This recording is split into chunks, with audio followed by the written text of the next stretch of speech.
Hello my dear friends, you're on the Military Summary channel. In this short video we're going to discuss the most important events that took place during the previous night at the local time. And of course the most important event is coming from Kiev. According to information we have, Zelensky has adopted demobilization law, and demobilization is going to take place in April and May of 2024. We have already discussed the situation during the previous updates and few more things about demobilization. The Ukrainians are planning to demobilize forces, first of all, with the purpose to hide the real losses of the armed forces of Ukraine. So basically, on the paper, Zelensky will demobilize, let's say, 150,000 soldiers, or maybe 200,000 soldiers, or maybe 300, or even maybe less, and it's going to be just on the paper. Basically, he will demobilize maybe 50 or 30,000. He will send them back from the line of combat contact to their homes, and this situation gives him two possibilities. First of all, to discuss to hide the real losses, and the second thing, Zelensky understand and people understand that if he demobilizes soldiers, that means that he needs to replace him and to mobilize additional forces, and it will give him the base to do this. And those who will be demobilized obviously will work for Zelensky regime, and they will start mobilization process in the villages and towns and cities in the western part of Ukraine. For now, we haven't received and we don't know the exact number of people who will be demobilized, but obviously during the next few days Zelensky will provide us this information, and then we will understand everything. Now we are moving to the western part of Ukraine, where we continue receiving the videos of the mobilization process, and you know that this is like a tragedy of Ukrainian people, and mobilization in Ukraine is something like medieval process, to tell the truth. On this video, for example, we can see one of the mobilization episodes somewhere in the western part of Ukraine. Take a look at this yellow car. So what is this situation, just for you to understand at the beginning? This is the horseman, and this is the horseman is the locals, the person from the village, and he was talking with the Ukrainian officers who arrived. These are two Ukrainian officers who arrived in the village with the purpose to mobilize additional people and to send them somewhere in Avdiivka, or maybe to Robotina or somewhere else. And take a look, pay attention to this yellow car. This is another local who arrived in the area also to, let's say, reading quotes, to start negotiations with Ukrainian officers. Basically, he took a decision to get one of them by car, and but something went wrong. Let's say the Ukrainian officer managed to survive. Of course, they are shocked. They don't understand what is going on. The locals made the decision to turn his car back and to return back.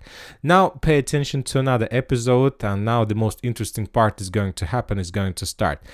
Take a look at this. Follow this yellow car. This probably the local is drunk. Obviously, he is too. I don't know how to say. He doesn't afraid of anything. And pay attention to the horseman, and then also to this yellow car. If you take a look at the horseman, you're gonna see an axe in his hand. This is eggs. So he probably was planning to do something with the Ukrainian officers, and when the locals left the car, he got another X, and after a short conversation, a very short conversation, the locals start fighting medieval battle, basically with the Ukrainian officers. So this is the mobilization process in Ukraine, and this is very interesting because obviously we are not the only one who can see this video. Obviously, millions of people have already watched this video in Ukraine as well. Everybody will discuss this video, and this is the protest. This is the protest. It's not riot, it's not strike. This is the beginning of the biggest protest ever in Europe against the Western countries and against the process, against Zelensky himself. And after they ruined and damaged the car, the locals left the battlefield with a victory or something like this. So this is the mobilization process in Ukraine, in the western part of Ukraine, and Zelensky can't do anything with this, but as we discussed about the demobilization, soon the western part of Ukraine will be fulfilled with the veterans and former soldiers who saw death, bloody, loss of their, let's say, brother in arms. They saw different, difficult and very terrible things, and I don't think that such a locals with the X can surprise them or something like this. This is going to be completely different process and completely different situation. Also, we got another mobilization process in the western part of Ukraine. Women were trying to stop the officers, but they were unstoppable. They captured another man, and basically they put him inside of the car car and send to Zelensky's, let's say, where Zelensky decide them to send, in Avdiivka, Kupiansk, or whatever. This is the situation with mobilization and democracy in Ukraine. Another important update about Ukraine, Zelensky. These days Zelensky is planning to visit Turkey. A few days ago there was a report that the President Erdogan has conversation with Putin, and probably the parties are trying to start negotiation process just to understand, to synchronize and to understand what everybody wants, what Zelensky wants and what does Putin want in this situation. And probably there are going to be no agreement for now, because either Zelensky, Ukraine and Russia still strong, they still have reserves, and they still have more or less support from the Western countries. I think that there might be discussions about Moldova, Transnistria maybe as well, so we'll see what is going to be next. An important update that Zaluzhny was sent to United Kingdom. Zelensky basically removed every single competitor. Now he's the only one who controls the power, controls the media, and the only one person who can be the next president of Ukraine. I don't know what is the purpose to remove Zaluzhny from Ukraine, because he's obviously not going to make any elections, but who knows, maybe he's going. Maybe all this process with demobilization is also a part of president campaign before the next elections. Zelensky understand that if he wants to have legal power, he needs to be a president, because even if there are going to be some kind of peace agreements between Russia and Ukraine, obviously the peace agreement should be signed by somebody who has legal power, but not somebody who prolong his own president terms by the paper and orders. Now we are moving to the line of combat contact. We have some updates. Let's discuss them. During the previous night, according to different mappers, the Russians continued their offensive operation, and the main clashes were taking place inside of the village by the name of Rabotina. Somewhere on the western outskirts and the western streets of the village, there was like a counter-attacks from both sides. For now, no updates, but obviously today we're probably going to receive some updates and maybe some changes on the map. Now we are moving to the south Donetsk direction, to Novomikhailivka. As you can see, we discussed during the previous days, the Russians got significant gains on the south and the eastern part. For now, we have no updates about additional progress, but today, as I understand, we're going to receive some updates. Krasnogorovka, the city to the west of Donetsk, the final stronghold of the armed forces of Ukraine, more or less powerful stronghold. Like Mariinka used to be, like Avdiivka. The Russians continue offensive, and the most important, the Russians continue developing their foothold along the railways. And once again, according to most of the mappers, the reliable experts, this area is already under the Russian control. This is a very big and huge progress, which allows the Russians, first of all, to secure the flank and to decide and make a decision where to move next, either to the west by taking the strongholds and the fortifications between the fields, this one, or to move further inside of Krasnogorovka. Now the Ukrainians are in a big trouble, because the Ukrainians, for example, need to concentrate forces, let's say, along this line. They need to keep reserves in every single stronghold shelter along this line, because they don't know for sure where exactly the Russians are going to move. And the Russians, if they can, let's say, organize a very fast and short attack, a very powerful push, they can capture the Ukrainian positions without any risk, and the only thing they need is to conduct this offensive operation, possible attack very fast. Now we are moving to Avdiivka direction. We continue receiving some updates. The Russians have additional progress inside of Pervomaiska. Approximately this is the progress that we have by the beginning of the 8th of March. The Russians are pushing. As you can see, Pervomaiska is not so easy to capture. There are still a lot of things to do, but after the Russians bypass, then the next settlement is going to be Nitailova.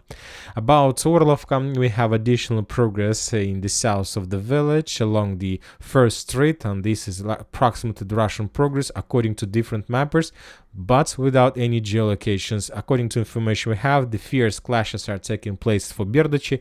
Nobody are going to give up, and the clashes are going to continue. And when talking about Berdichi, today we got additional photo of probably the second Bradley Square in Ukraine. The first one, Bradley Square, as you know, we have in the vicinity of Rabotina. This is the second Bradley Square, and this Bradley Square is located very close to the Abrams Avenue.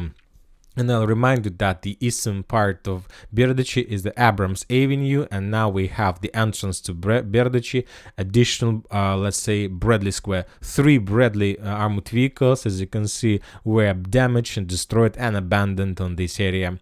Now we're moving further to south Bakhmut Artyomov's direction. We have additional videos and photos of Russian attacks along the canal, Seversk, Donetsk, Donbass. If we increase the numbers of this since the beginning of months, we see a certain activity on this direction, lots of artillery strikes, lots of Ukrainian FPV drone strikes. So all these geolocations, if you ask my opinion, tells me that soon they're going to be intensifying of actions, and very likely from the Russian side.